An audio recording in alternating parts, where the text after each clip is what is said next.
Delhi MCD अस्थायी समिति सदस्य की चुनाव को लेकर सुप्रीम कोर्ट ने दिल्ली की उपराज्यपाल विनय सक्सेना के ऊपर कई ऐसे बड़े टिप्पणी किए हैं।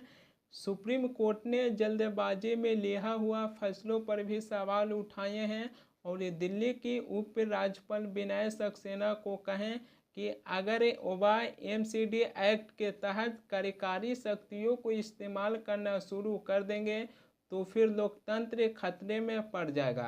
हम आपको बता देते हैं कि दिल्ली एमसीडी अस्थायी समिति सदस्य के चुनाव 27 सितंबर को कराया गया था, जिसमें बीजेपी पार्टी के कैंडिडेट सुंदर सिंह हैं जो निर्विरोध चुनाव जीत गए थे। उनको 115 वोट मिला था, जिसके बाद आम आदमी पार्टी और कांग्रेस पार्टी की पार्षदों ने इस चुनाव को बहिष्कार किए थे। आम आदमी पार्टी के नेता और मेयर शैली ओबेरॉय हैं जो इस चुनाव की तारीख तय किए थे 5 अक्टूबर को, लेकिन दिल्ली की उपराज्यपाल विनय सक्सेना के आदेश पर यह चुनाव 27 सितंबर को दोपहर 1 बजे कराया गया। जिसके बाद आम आदमी पार्टी के नेता शैली ओबेरॉय हैं जो सुप्रीम कोर्ट के दरवाज़ा खटखटाए और सुप्रीम कोर्ट के ये फैसला आया कि दिल्ली की उपराज्यपाल विनय सक्सेना अगर अपनी कार्यकारी शक्तियों को इस्तेमाल करना शुरू कर देंगे तो फिर लोकतंत्र खतरे में पड़ जाएगा। सुप्रीम कोर्ट है जो दिल्ली की उपराज्यपाल विनय सक्सेना पर कई ऐसे बड़े टिप्पणी किए हैं। एमसीडी दिल्ली नगर निगम स्टैंडिंग कमेटी के चुनाव आम आदमी पार्टी के नेता और मेयर शैली ओबेरॉय हैं जो चुनाव की तारीख तय किए थे 5 अक्टूबर को, लेकिन दिल्ली की उपराज्यपाल विनय सक्सेना है जो अपना एक आदेश जारी कर ये चुनाव 27 सितंबर को दोपहर 1 बजे करवा दिए। जिसके बाद आम आदमी पार्टी के नेता सुप्रीम कोर्ट पहुंच गए हैं। सुप्रीम कोर्ट के तरफ से यह फैसला आया है कि अगर दिल्ली की उपराज्यपाल विनय सक्सेना ऐसा करते हैं तो फिर लोकतंत्र खतरे में पड़ जाएगा। लगता है कि दिल्ली के उपराज्यपाल विनय सक्सेना कुछ अपना ऐसे फैसला लेते हैं या फिर कुछ ऐसा काम करते हैं कि उसको लेकर सुप्रीम कोर्ट के तरफ से दिल्ली के उपराज्यपाल विनय सक्सेना को काफ़ी ज़्यादा टिप्पणी पड़ती है और उसको लेकर सुप्रीम कोर्ट सवाल भी उठाते हैं कि अगर दिल्ली की उपराज्यपाल विनय सक्सेना ऐसा करते हैं तो फिर लोकतंत्र खतरे में पड़ जाएगा।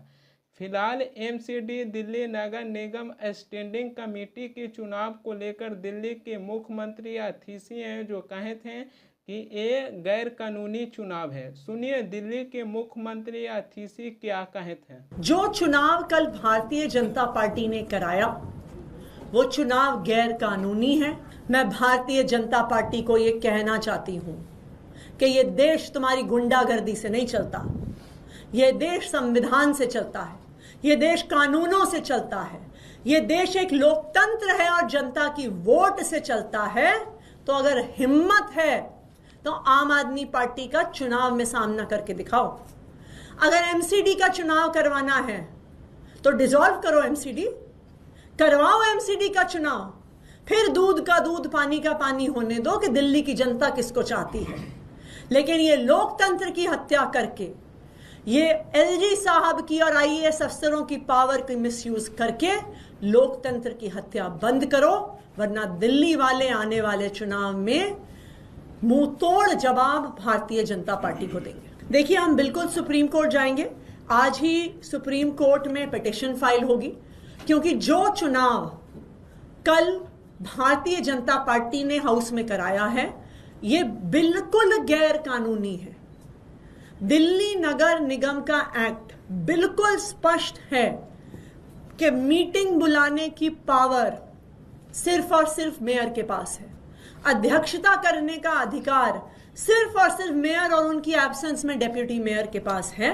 तो इस गैर लोकतांत्रिक चुनाव के खिलाफ हम लोग सुप्रीम कोर्ट जाएंगे। इससे पहले भी भारत की लोकतंत्र खतरे में पड़ गया था।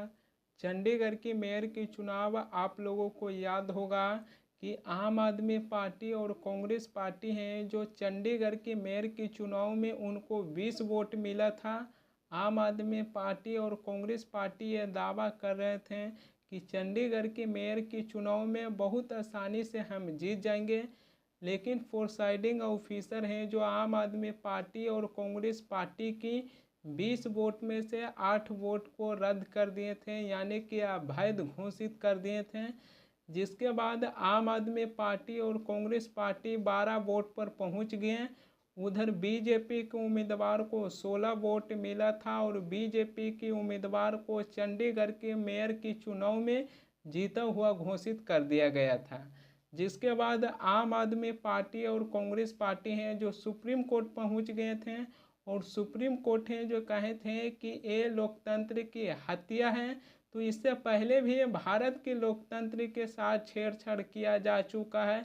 इससे पहले भी भारत के लोकतंत्र की हत्या कर दिया गया था चंडीगढ़ के मेयर के चुनाव में। लोकसभा चुनाव में आप लोगों ने देखे होंगे कि बीजेपी के उम्मीदवार मुकेश दलाल हैं जो गुजरात की सूरत लोकसभा सीट से निर्विरोध चुनाव जीत गए थे, यानी कि मतगणना हुआ भी नहीं था, वोटों को गिनती हुआ भी नहीं था, लेकिन उससे पहले बीजेपी के उम्मीदवार मुकेश दलाल हैं जो गुजरात की सूरत लोकसभा सीट से निर्विरोध चुनाव जीत गए थे।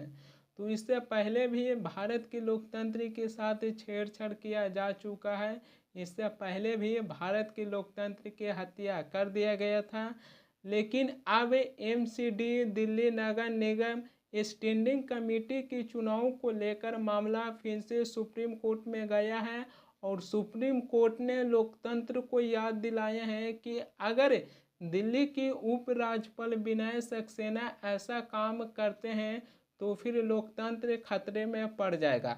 इससे पहले भी सुप्रीम कोर्ट है जो कहे थे कि ये लोकतंत्र की हत्या है।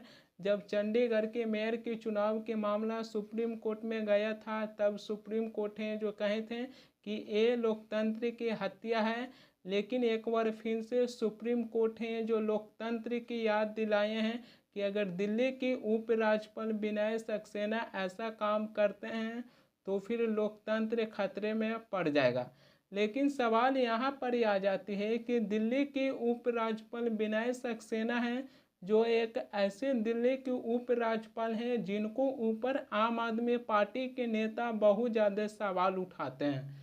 ऐसा लगता है कि दिल्ली के उपराज्यपाल विनय सक्सेना हैं जो अपने उपराज्यपाल के पद पर बैठकर काम नहीं कर रहे हैं, बल्कि दिल्ली में बीजेपी के नेता विपक्ष के तौर पर काम कर रहे हैं। आम आदमी पार्टी के नेता दिल्ली की एलजी को लेकर सबसे ज़्यादा सवाल उठाते हैं।